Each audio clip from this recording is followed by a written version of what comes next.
Alhamdulillahirabbil alamin wassalatu wassalamu ala asyrofil anbiya'i wal mursalin sayyidina Muhammad wa ala alihi wa sahbihi ajma'in. Amma ba'd.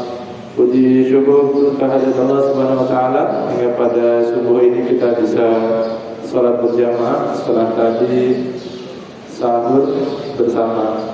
Salawat dan salam terutama kita ucapkan kepada Nabi kita Nabi Muhammad sallallahu alaihi wasallam, para keluarga, sahabat-sahabatnya, dan kita sebagai pengikutnya, mudah-mudahan istiqomah hingga akhir hayat kita. Amin amin ya rabbal alamin.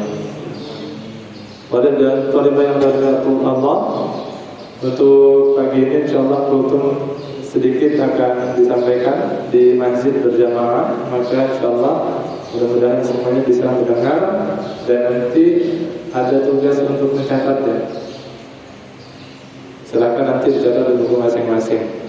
Untuk pagi ini saya akan menyampaikan tentang seorang sahabat Nabi yang dikenal beliau adalah orangnya yang gagah perkasa, tinggi badannya, tegak. Siapapun yang menentang atau memusuhi kaum muslimin, beliau akan tebas lehernya. Kira-kira siapa? Umar bin Khattab. Ada yang sudah mengenal Umar bin Khattab? Ada yang sudah mengenal Umar bin Khattab? Ya. Ada yang bisa menceritakan Umar bin Khattab sebelum masuk Islam?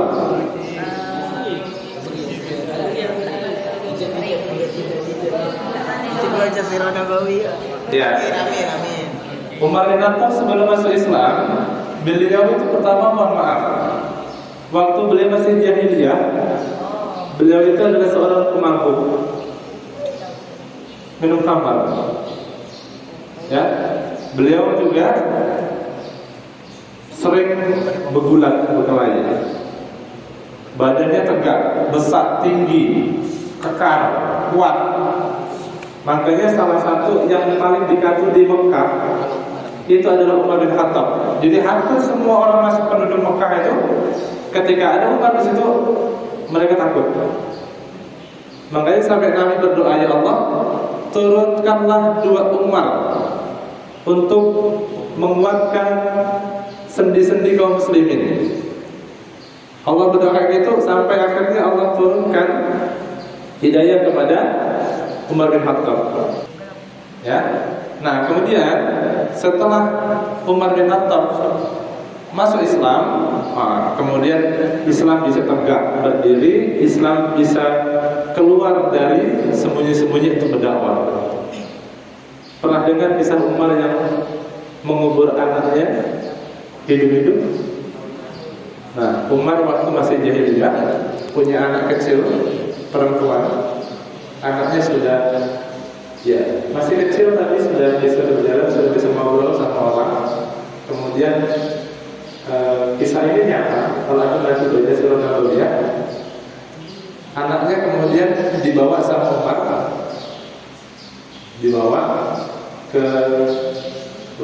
lapangan, kemudian Umar gali tanahnya, digali sampai dalam, kemudian anaknya ini dimasukkan ke dalam lubang tersebut, kemudian Umar dengan perlahan menguburnya, sampai-sampai ketika sudah setengah badan anaknya dikuburkan. Ya karena itu Umar masih sebelum masuk Islam, masih jahiliyah. Karena di zaman jahiliyah anak perempuan itu salah satu aib. Makanya waktu Umar jahiliyah anaknya dikubur sampai setengah badan, tangan anaknya itu besar keringat ayahnya, diusapin sampai kubur. Waktu itu Umar masih belum sadar, masih belum masuk Islam, sehingga biasa aja memborot anak perempuan. Sampai kemudian dikubur dengan penuh, meninggal anaknya. Maka ketika beliau masuk Islam, beliau sudah ingat, beliau sudah sadar, beliau sudah diberi hidayah. Ya, sesekali beliau kemudian mengingat kisah lamanya dan dia menangis sesanggukan. Umar yang kelihatan badannya kekar, besar, kuat, tiba-tiba kemudian beliau sedang bersedih, menangis, mengingat kisah itu.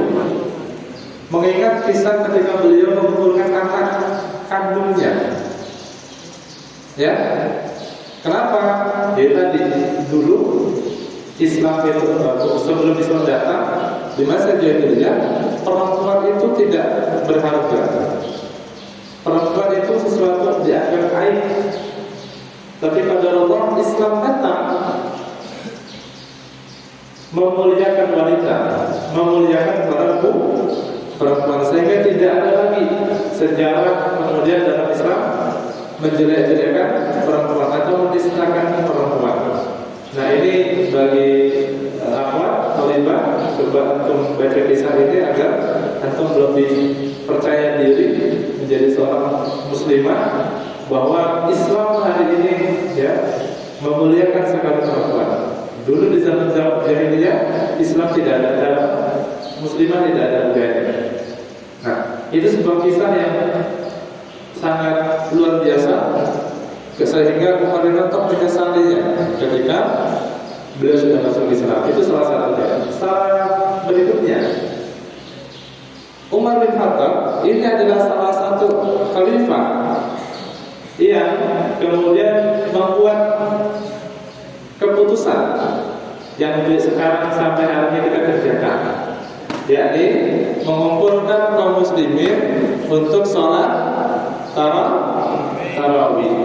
Ya, ini adalah kebijakan Umar bin Khattab waktu itu untuk mengumpulkan kaum muslimin yang sebelumnya sholat tarawihnya masing-masing sendiri-sendiri.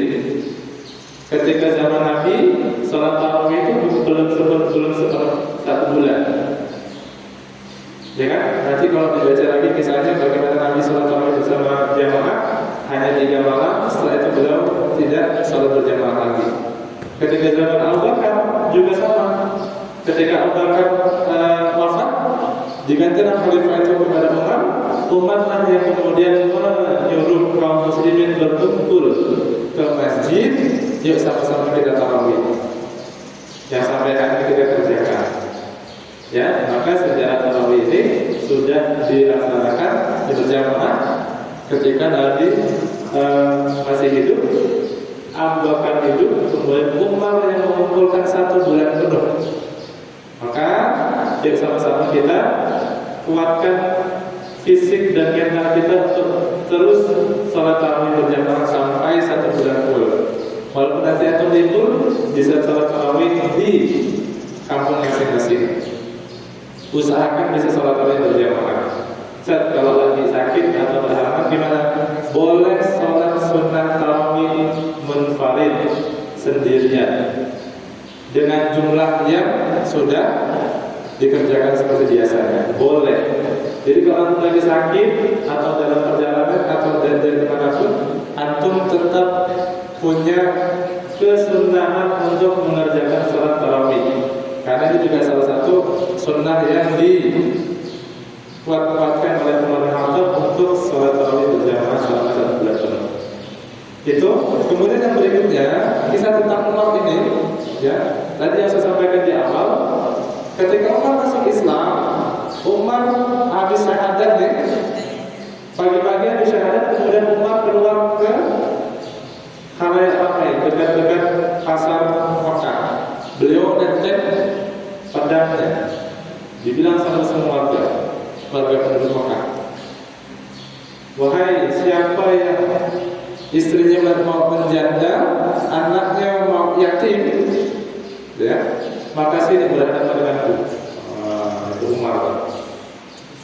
Siapapun yang hari ini mau merusak Islam atau yang mengusik kaum muslimin, berhadapan denganku.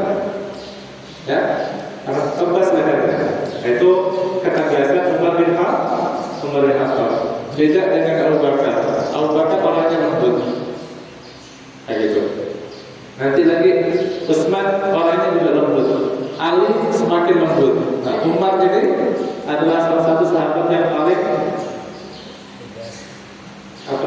tegas, keras dan seterusnya. Tapi tegas dan kerasnya ini terukur dengan syariat Islam. Jadi kalau antum punya karakter tegas, antum punya karakter keras, nggak apa-apa, nggak salah.